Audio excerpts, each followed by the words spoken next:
نحمده ونصلي على رسوله الكريم أما بعد قال النبي صلى الله عليه وسلم من بنى لله مسجدا بنى الله له بيتا في الجنة أو كما قال عليه الصلاة والسلام۔ مہمان محترم حضرت مولانا محمد حذیفہ وستانوی صاحب دامت برکاتہم، دیگر علماء کرام، حاضرین مجلس، بزرگوں، دوستوں، ماؤں اور بہنوں، گفتگو کی تکمیل کے بعد میں نے مولانا حذیفہ صاحب سے یہ بات کہی کہ مجلس کی مناسبت سے جتنی مکمل گفتگو ہونی چاہیے تھی وہ آپ نے کر لی۔ سماج میں رہنے والے جتنے افراد ہوں، مرد ہوں یا عورت ہوں، ان کے لیے سماجی طور پر جو باتیں ضروری ہیں اصلاح معاشرہ کے عنوان سے اس پر بھی گفتگو ہوئی، دنیا کے موجودہ حالات پر بھی گفتگو ہوئی، ہماری بدحالی کا کیا علاج ہے، کیسے ہم لوگ سرخرو اور کامیاب ہو سکتے ہیں، اس پر بھی بات ہوئی، اور اسی کے ساتھ جس عنوان سے آج ہم سب جمع ہوئے ہیں، مسجد، اس عنوان پر بھی گفتگو ہوئی۔ روئے زمین کا سب سے پسندیدہ، اللہ کے نزدیک سب سے بہترین حصہ مسجد ہوتی ہے۔ نبی کریم صلی اللہ علیہ وسلم نے یہی بات ارشاد فرمائی کہ خیر بقاع الارض مساجدها وشر بقاع الارض اسواقها، بہترین حصہ مسجدیں ہیں اور بدترین حصے بازار ہیں۔ یہ جہاں مسجد بنتی ہے اس زمین کے ٹکڑے کا نصیب ہوتا ہے کہ اللہ نے اسے اپنے گھر کی تعمیر کے لیے چنا۔ اس کے بازو میں کوئی اور رہتا ہے، اس کا اپنا گھر ہے، بازو میں آگے روڈ راستہ ہو سکتا ہے جہاں سے لوگ گزرتے ہیں، لیکن جہاں مسجد ہے زمین کا وہ حصہ بقیہ زمینوں کے مقابلے میں خوش نصیب ہے کہ اللہ نے اسے اپنے گھر کی تعمیر کے لیے چنا ہے۔ مسجدیں ہماری سب سے بنیادی ضرورت۔ آپ نبی کریم صلی اللہ علیہ وسلم کی سیرت دیکھو گے تو اس میں یہ چیز بہت نمایاں طور پر ملتی ہے کہ جب آپ نے ہجرت فرمائی، مکہ مکرمہ سے مدینہ منورہ تشریف لے گئے، تو اپنا گھر ازواج مطہرات کے لیے حجرے تعمیر کرنے سے پہلے آپ نے مسجد کی تعمیر فرمائی۔ مدینہ منورہ پہنچنے سے پہلے آپ قباء کے مقام پر پہنچے، قباء نامی بستی میں پہنچے، تو وہاں پر جو اہل ایمان تھے ان کے لیے آپ نے مسجد تعمیر کی، مسجد قباء، اور جب مدینہ منورہ پہنچے تو آپ نے مسجد نبوی کی تعمیر کی۔ میں تفصیل میں نہیں جانا چاہتا، لیکن یہ بتانا چاہتا ہوں کہ مسجدیں مسلم معاشرے کی بنیادی ضرورت ہے۔ ایک زمانہ تھا ہماری ساری دینی اور دنیاوی ضرورتوں کی تکمیل مسجد سے ہوا کرتی تھی، اور یہ کام علماء کرام، ائمہ کرام کیا کرتے تھے۔ ہم لوگوں نے کام تقسیم کر دیا، اب نماز کو مسجد کو ہم صرف نماز کے لیے رکھتے۔ بہت ساری مسجدوں میں تو مسجد کے ذمہ داران مکاتب چلانے پر بھی اعتراض کرتے، وہاں پر اگر دین کی بات کی جائے تو اس پر بھی ان کو اعتراض ہوتا ہے، سیکھنے سکھانے کا سلسلہ ہو اس کو روکنے کی کوشش کی جاتی ہے۔ حالات بہت عجیب ہو گئے ہیں۔ تو زمانے قدیم میں ہماری مسلمانوں کی تمام تر ضروریات کی تکمیل مسجدوں سے ہوتی تھی، اور ذمہ دار علماء کرام، ائمہ کرام ہوا کرتے تھے۔ آج حالات بدل گئے، حالات ایسے ہو گئے کہ ہم اپنی دنیاوی ضرورتوں کو اگر مسجد سے جوڑنا چاہیں تو نہ مسجد کے ذمہ داران اس کے لیے تیار ہیں اور نہ سماج اس کو قبول کرے گا۔ حالات اس رخ پر آ گئے۔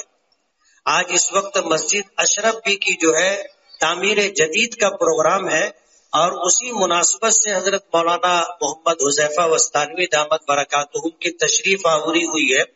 مسجد کی تعمیر بہت بڑا عمل ہے، بہت بڑی نیکی۔ اللہ کے نبی صلی اللہ علیہ وسلم نے فرمایا کہ جو شخص اللہ کو راضی کرنے کے لیے مسجد تعمیر کرتا ہے، اللہ تعالیٰ اس کے لیے جنت میں گھر بناتے ہیں۔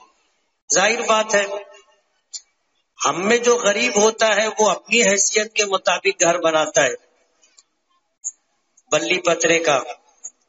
ہم میں جو تھوڑا خوشحال ہوتے ہیں وہ RCC میں اپنا مکان بناتے، جو زیادہ خوشحال ہوتے ہیں وہ بنگلہ تعمیر کرتے ہیں، بنگلے کے ارد گرد جو ہے باغ باغیچے بھی بنائے جاتے ہیں، کار پارکنگ بھی بنائی جاتی ہے، اور نہ معلوم کیا کیا ہوتا ہے۔ تو جس کی جو حیثیت ہوتی ہے اس حیثیت کے مطابق اپنا گھر بناتا ہے۔ ظاہر بات ہے اللہ کی شان، اللہ کی عظمت ہم تصور بھی نہیں کر سکتے کہ کتنی ہے۔ ہم تو یہ مان کر کے چلتے ہیں، ہمارا ایمان ہے کہ اللہ بڑی عظمتوں والا ہے، بڑی شان والا ہے۔ اللہ کے خزانے لامحدود ہیں، اللہ پاک کے خزانے لامحدود ہیں، کبھی ختم نہیں ہوتے۔ حضرت خضر علیہ السلام کا وہ واقعہ کہ جب حضرت موسیٰ علیہ السلام کے ساتھ کشتی پر دریا کا سفر کر رہے تھے، اس درمیان حضرت خضر علیہ السلام نے حضرت موسیٰ علیہ السلام سے ایک بات کہی۔ ایک واقعہ پیش آیا تھا کہ ایک پرندہ آیا اور کشتی کی منڈیر پر بیٹھ کر کے اس نے سمندر سے پانی لیا، اپنی چونچ سے پانی پی کر کے چلا گیا۔ تو حضرت خضر علیہ السلام نے حضرت موسیٰ علیہ السلام سے یہ بات کہی تھی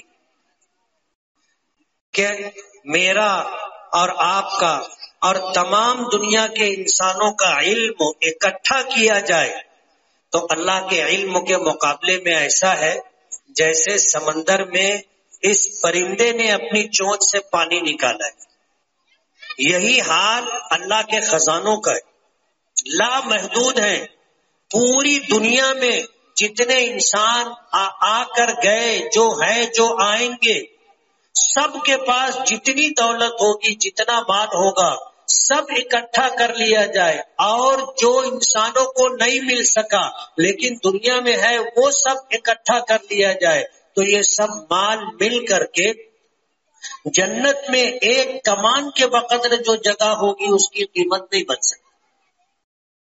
اور اللہ پاک مسجد کی تعمیر میں حصہ لینے والوں کو، جیسا بھی آپ نے سنا، ایک حدیث میں مسند عبد الرزاق کی روایت ہے کہ من بنا للہ مسجدا ولو کمفحص قطعۃ بنى اللہ لہ بیتا فی الجنہ، کہ اگر کسی شخص نے اللہ کو راضی کرنے کے لیے اللہ کے گھر کی تعمیر میں قطع پرندے کے گھونسلے کے برابر بھی حصہ لیا تو اللہ پاک اس کو جنت میں اپنی شان کے مطابق گھر عطا کرے۔ اور وجہ کیا ہے آپ نے سن لی کہ جس کی جیسی حیثیت ہو، آدمی 50,000 دے سکتا ہو 50,000 دے، 50 روپیہ دے سکتا ہو 50 روپیہ دے۔ ضروری نہیں ہے کہ 50,000 دینے والے کو جنت میں جیسا محل ملے گا ویسا محل جو 50 روپیہ دے رہا ہے اس کو نہ ملے، ایسا نہیں ہے۔ اللہ اپنی شان کے مطابق دے گا۔ اللہ تعالیٰ دینے والوں کی نیتوں کو دیکھتا ہے، کیا دیا جا رہا ہے اللہ پاک یہ نہیں دیکھتے، اللہ تعالیٰ کیفیت دیکھتے ہیں، کمیت نہیں دیکھتے۔ اس لیے مسجد کی تعمیر ہے اور یہ اندیکھا سودا ہے، یہ اندیکھا سودا ہے۔ جنت ہم نے دیکھی نہیں ہے، جنت کی نعمتوں کا آج ہم تصور بھی نہیں کر سکتے۔ حدیث پاک میں آتا ہے ما لا عین رأت ولا اذن سمعت ولا خطر علی قلب بشر، کہ نہ کسی آنکھ نے دیکھا، نہ کسی کان نے سنا، اور نہ کسی کے دل پہ اس کا تصور گزر سکتا ہے۔ جنت ہمارے تصورات سے بالا تر ہے۔ اور دنیا میں جو چیزیں ہمیں دی گئی ہیں، جو میوے فروٹ وغیرہ دیے گئے ہیں، یہ صرف ہمیں دے کر کے سمجھانے کی کوشش کی گئی ہے کہ جنت میں انار بھی ہوگا، جنت میں کھجور بھی ہوگی، جنت میں میوے بھی ہوں گے۔ اگر ہمیں دنیا میں نہیں دیے گئے ہوتے تو ہم سمجھ بھی نہیں سکتے تھے کہ انار کیا ہوتا ہے۔ جنت میں انار ہوگا، ہم نے دنیا میں انار نہیں دیکھا ہوتا تو ہم نہیں سمجھ سکتے تھے۔ لیکن جو ہم سمجھ رہے ہیں جنت اس سے بھی وراء الورا ہے۔ اللہ پاک اس جنت میں مسجد کی تعمیر میں حصہ لینے والوں کو گھر عطا کرے، اور ظاہر بات ہے ہر آدمی اپنی حیثیت کے مطابق بناتا ہے، اللہ اپنی شان کے مطابق بنا کر کے دے۔ آج مسجد کی تعمیر کا مسئلہ ہے، اس کا بجٹ تقریباً 55-60 لاکھ روپیہ ہے، اور مالیگاؤں والوں کے لیے کوئی بڑی بات نہیں۔ 4000 اسکوائر فٹ پر مسجد کی تعمیر ہونی ہے، 1 اسکوائر فٹ کی لاگت جو ہے 1500 روپیہ ہے۔ ہم میں ایسے لوگ ہیں جن کے لیے 1500 روپے کوئی بات نہیں ہے، وہ 2 square feet, 4 square feet, 10 square feet اس سے زیادہ لے سکتے۔ آپ سے یکمشت ہم لاکھوں روپے کا مطالبہ نہیں کر رہے، ہمارا تو ایسا ماننا ہے کہ قطرہ قطرہ دریا شور، تھوڑا تھوڑا آپ دو گے وہ لاکھوں کی شکل اختیار کر لے گا۔ اس لیے مسجد کی تعمیر کا مرحلہ ہے اور آپ کو مجھے اس میں حصہ لینا ہے۔ اور ایک جملہ میں نے کہا کہ یہ اندیکھا سودا ہے، جنت ہم نے دیکھی نہیں ہے اور جنت کی نعمتیں بھی ہم نے دیکھی نہیں ہے، اس لیے جنت کے محل کی کیا قیمت ہوگی، کیا شان ہوگی ہم اندازہ نہیں کر سکتے۔ یہ تو بس اندیکھا سودا ہے، اس پر 1500 روپے میں اللہ پاک جنت میں گھر عطا کرے گی۔ آپ کی بستی کے اندر جو ہے 1500 روپے میں کتنی زمین ملے گی آپ سمجھ سکتے، لیکن جنت کے اندر زمین کے ساتھ اللہ محل عطا کرے گی۔ اس لیے اس وقت اندیکھا سودا ہے۔ اور ایک واقعہ میں بارہا سناتا رہتا ہوں، مسلمانوں میں خلیفہ ہارون رشید کا نام بہت زیادہ تاریخی حیثیت رکھتا ہے۔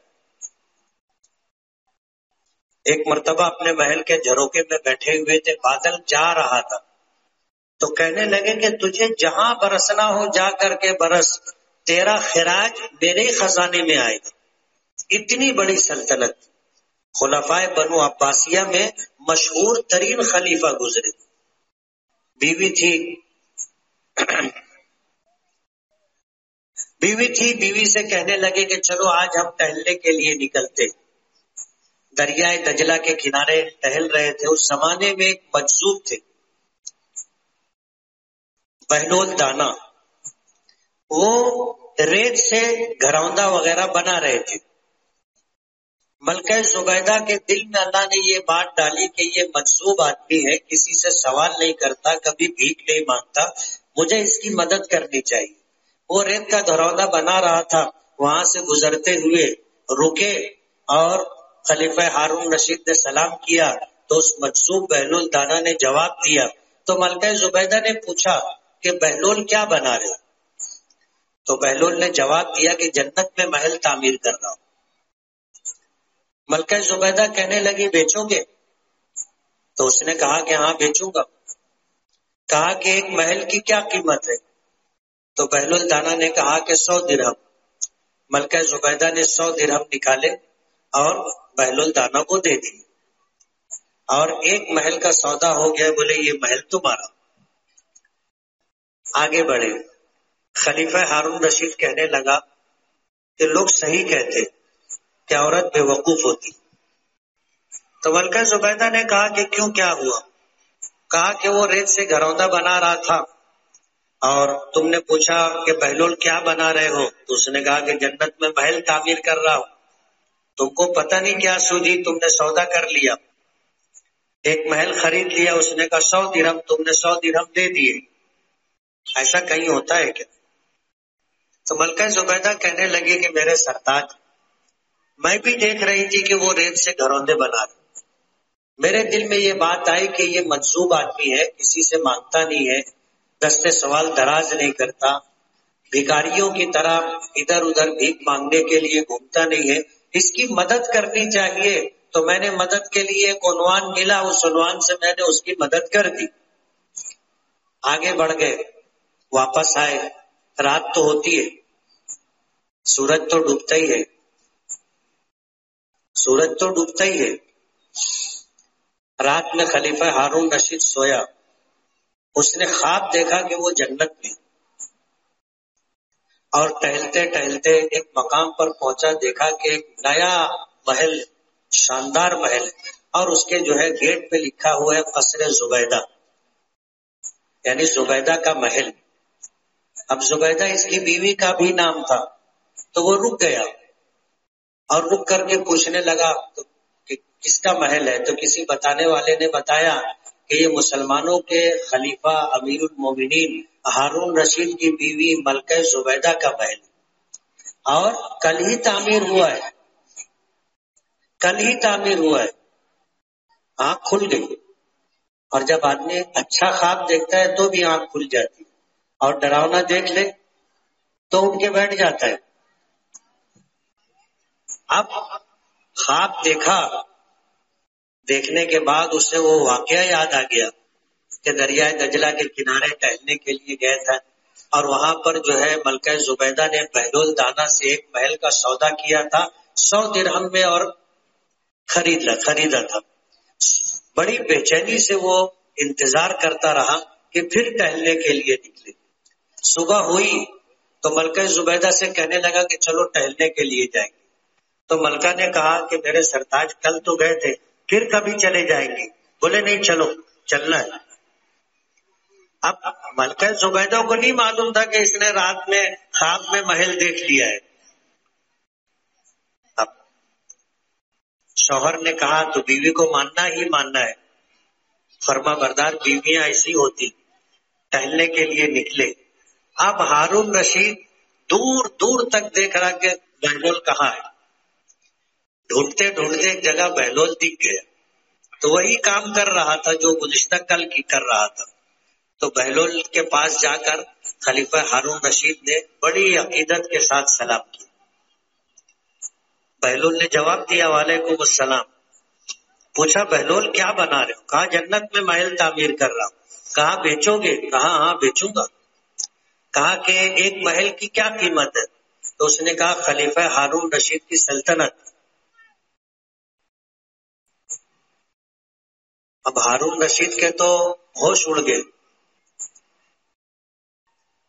ہاتھ سے ٹھنڈا پسینہ آنے لگا۔ تو اس نے کہا کہ بہلول کل تو 100 درہم میں تم نے محل بیچا تھا۔ تو اس نے کہا کہ ہارون کل کا جو سودا تھا وہ بغیر دیکھے ہوا تھا، آج کا سودا تو دیکھنے کے بعد ہو رہا ہے نا۔ اب ظاہر بات ہے جو قیمت آخری ہارون رشید دے سکتا تھا بہلول نے وہ قیمت مانگی تھی کہ خلیفہ ہارون رشید کی سلطنت، کہ تم بادشاہ چھوڑ دو، بادشاہ مجھے بنا دو، جنت میں محل مل جائے گا۔ اور خلیفہ ہارون رشید وہ کر نہیں سکتا تھا۔ تو آج کا جو ہمارا مسجد کی تعمیر میں حصہ لینے کا مسئلہ ہے، یہ اندیکھا سودا ہے، یہ اندیکھا سودا ہے، اور یہ سودا اندیکھا جو کرے گا اس کی کامیابی کی ضمانت نبی کریم صلی اللہ علیہ وسلم کا فرمان ہے۔ آپ نے فرمایا کہ من بنا للہ مسجدا ولو کمفحص قطات بنى اللہ لہ بیتا فی الجنہ، کہ جو شخص اللہ کو راضی کرنے کے لیے مسجد کی تعمیر میں حصہ لے گا، چاہے قطع پرندے کے گھونسلے کے برابر۔ قطع پرندہ دیکھا ہوگا آپ لوگوں نے، کالے رنگ کی چھوٹی سی چڑیا ہوتی ہے، اور اس کے جسم سے زیادہ اس کی دم لمبی ہوتی ہے، اور ٹہنی پہ بیٹھتی ہے تو دم مسلسل اوپر نیچے اس طرح کرتی رہتی۔ اب ظاہر بات ہے اس کا گھونسلہ کتنا بڑا ہوگا۔ اللہ تعالی چاہتے ہیں کہ جنت کو بھرے۔ اللہ نے جنت بنائی تو جنت سے بھی وعدہ کیا کہ میں تجھے بھروں گا، جہنم بنائی تو جہنم سے بھی وعدہ کیا کہ میں تجھے بھروں گا۔ اسی لیے قرآن کریم میں آتا ہے کہ جتنے جہنمی ہوں گے سب کو جہنم میں ڈال دیا جائے گا۔ اللہ پاک پھر جہنم سے پوچھیں گے حل امتلأتی، کہ کیا تو بھر گئی؟ تو جہنم جواب دے گی حل من مزید، میں بھری نہیں ہوں، ابھی بہت ساری جگہیں خالی ہے. مسلم شریف کی روایت ہے کہ اللہ پاک جہنم میں اپنا قدم رکھ دیں گے تو جہنم چرچرانے لگے گی اور جہنم سے آواز آئے گی قط قط قط قط، بس بس بس. تو جنت کو بھی اللہ پاک بھرے گی، اور بھرنے کے لیے ایمان کے بعد معمولی معمولی نیکیوں پر اللہ پاک جنت کا فیصلہ فرمائے گی. حدیث پاک میں آتا ہے کہ دنیا میں کوئی بیمار تھا، آپ نے جا کر اس کی عیادت کر لی اللہ کو راضی کرنے کے لیے. کوئی بھوکا تھا، آپ نے کھانا کھلا دیا. کوئی کپڑے سے محروم تھا، آپ نے اسے کپڑا دے دیا. کل قیامت کے دن اللہ ان کو سفارش کا حق دیں گے. وہ بیمار آ کر سفارش کرے گا کہ اللہ اس کے حق میں میری شفاعت، میری سفارش قبول فرما. اللہ پاک پوچھیں گے کیوں؟ اللہ کو سب پتا ہے. پوچھیں گے کیوں؟ تو وہ کہے گا میں بیمار تھا، اس نے دنیا میں میری عیادت کی تھی. اللہ پاک اس کی سفارش قبول کریں گے اور جنت کا فیصلہ فرمائیں گے. مثلا منزل الذی یشفع عنده الا باذنہ. اللہ پاک سفارش کروائیں گے اور سفارش قبول کریں گے اور جنت کا فیصلہ فرمائیں گے. اس لیے مسجد کی تعمیر کے تعلق سے صحیح ترین بخاری شریف کی روایت ہے، جس کو میں نے بھی پڑھا، مولانا نے بھی پڑھا، کہ مسجد کی تعمیر میں اپنی حیثیت کے مطابق تھوڑا سا بھی حصہ لیں گے تو اللہ پاک جنت میں اپنی شان کے مطابق محل عطا کریں گے. اور میں یہ کہا کرتا ہوں کہ آدمی رہتا کہاں ہے؟ گھر میں، اور اس کی کوشش ہوتی ہے کہ اس کا اپنا گھر ہو. بے گھر لوگ بھی کرائے کے مکان میں رہتے ہیں اور جد و جہد میں لگے رہتے ہیں کہ اپنا گھر بنے، چاہے 12-20 کا ہی کیوں نہ، بلی پترے کا ہی کیوں نہ، اپنا گھر ہو. ایسا نہیں ہوتا کہ آدمی کے پاس گھر ہو اور گھر چھوڑ کر کے وہ روڈ پر رہے. اللہ پاک اگر جنت میں محل بنائیں گے تو ہمارا ایمان ہے، یقین ہے کہ اللہ پاک ہمیں جنت میں رکھیں گے. ایسا تو نہیں ہو سکتا کہ جنت میں محل بنا اور ہم کو اللہ پاک جنت عطا نہ کرے. جنت میں جب اللہ محل بنائیں گے تو جنت میں داخلہ بھی عطا کریں گے. اس لیے مسجد کی تعمیر کا مرحلہ ہے، اور 4000 اسکوائر فٹ پر مسجد کی تعمیر ہے. ایک اسکوائر فٹ کی لاگت، تعمیری لاگت 1500 روپیہ ہے. بولو کون دے گا 1500 روپیہ؟ ہاتھ اٹھاؤ.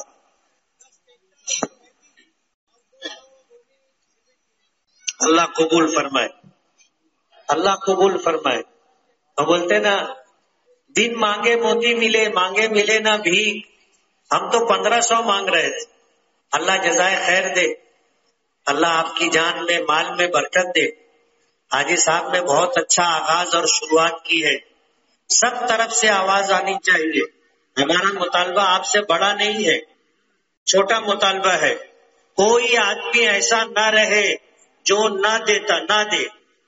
اللہ اس کے رسول کی باتوں کی قدر دانی یہ ہے کہ سنے تو اس پر عمل کریں. آج بے دیکھے اندیکھا سودا ہو رہا ہے، اس لیے آپ کو یہ سودا ہمارا مشورہ ہے کہ کر لینا چاہیے.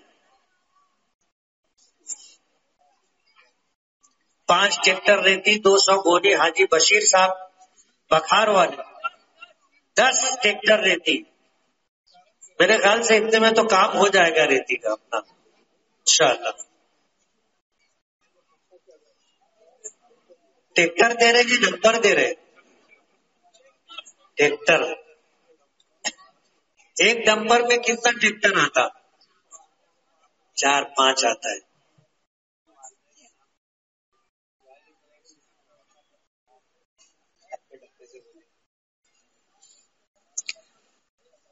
بشیر بھائی، حاجی صاحب، مسجد آپ کی والدہ کے نام سے ہے، بہت تھوڑا دے رہے یار. نہیں نہ ہو، آپ سلیب ڈلوا دیں. اللہ قبول فرمائے. بولو بھائی، چپ مت بیٹھو، خالی بیان سننے کے واسطے آئے تھے کیا؟ اور بولو بھائی. ادھر سے کوئی بولا نہیں، کھڑے ہو کے بولو نا. کیا دو گے؟ 1500 روپئے 1500 روپے، اللہ قبول فرمائے۔ حافظ فیضان نام لکھ۔ اور بولو بھائی، ڈاکٹر صاحب کچھ بولو گے؟ یہاں بولو نا، اچھا لگے گا ہم لوگ کو۔ آپ کی نیت نیک ہے، اللہ جزا دے گا انشاءاللہ۔ ٹھیک ہے، اللہ قبول فرمائے، جزاک اللہ۔ ہاں ہاں ہاں، اللہ قبول فرمائے۔